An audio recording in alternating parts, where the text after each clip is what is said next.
Hi, Angel here. Thanks for stopping by. I'm up in my Foo Dog Mega-Sculpture.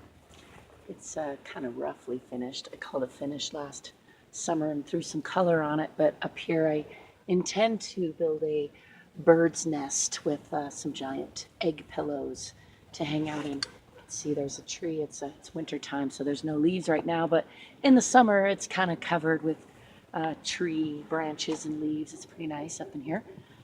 And I built this with my own bare hands with a plan that evolved as the structure evolved. And that's recycled glass and rebar and some paper papercrete. You can see right here some areas that didn't, actually I tried to finish that a couple times and it kept falling out, and I concluded that I needed to come back with some kind of more resiny, sticky material. But what I ended up building it with was extremely difficult to work with, and it was experimental. It worked, but it wasn't ideal.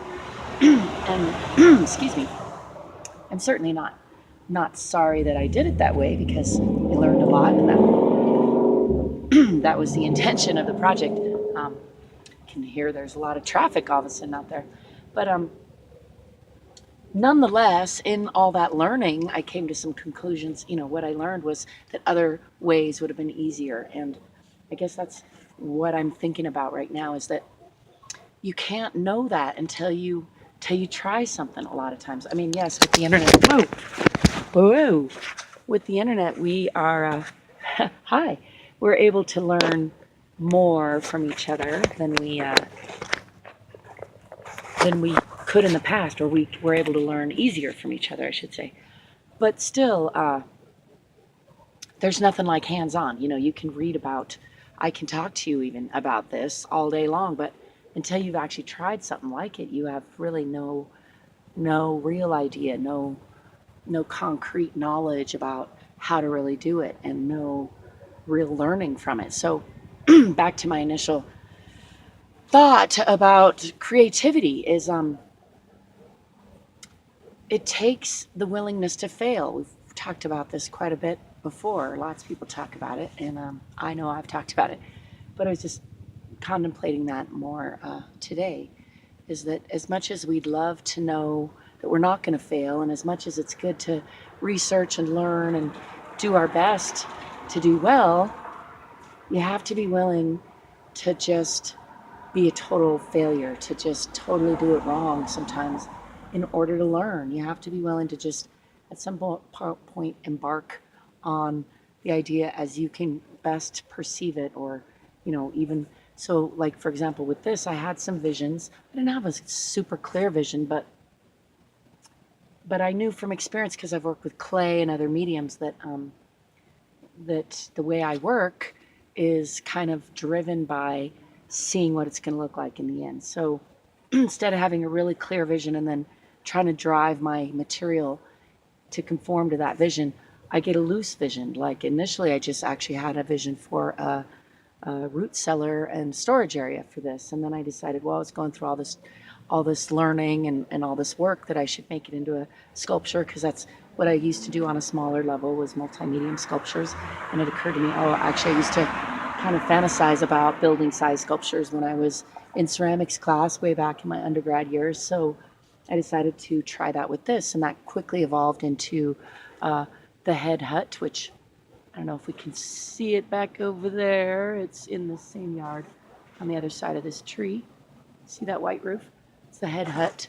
And both of these projects kind of evolved together as I learned. And I learned from other builders and other architects. I'm not an architect, but from a lot of architects that I admire that are into natural building materials, and I was going to say alternative construction, but it's really like more going back to the roots of construction and using materials that make sense, and using arches and curves and physics and engineering to and design to make things that will last and function well. So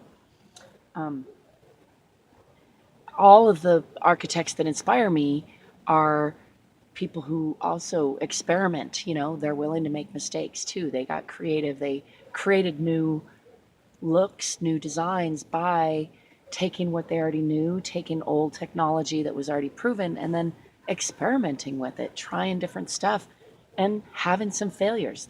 One of my favorite sayings is something to the effect of, the master fails more times than the novice tries, something to that effect. And yeah, you got to be willing to fail. You got to be willing to try something, knowing that there's a really good chance that it's not going to work out, but that you're going to learn something from that experience that then is going to help the next thing work out, or help the overall picture work out. So for creativity, I think it's really important to balance having a clear vision, and I'm not trying to undervalue that aspect of it too. Having a vision, taking time to really focus your mind and your energy and get clear on what your vision is, what your intentions are for any particular creative project, and at the same time allowing yourself some freedom to explore, to not be sure, to fail, all those kind of things.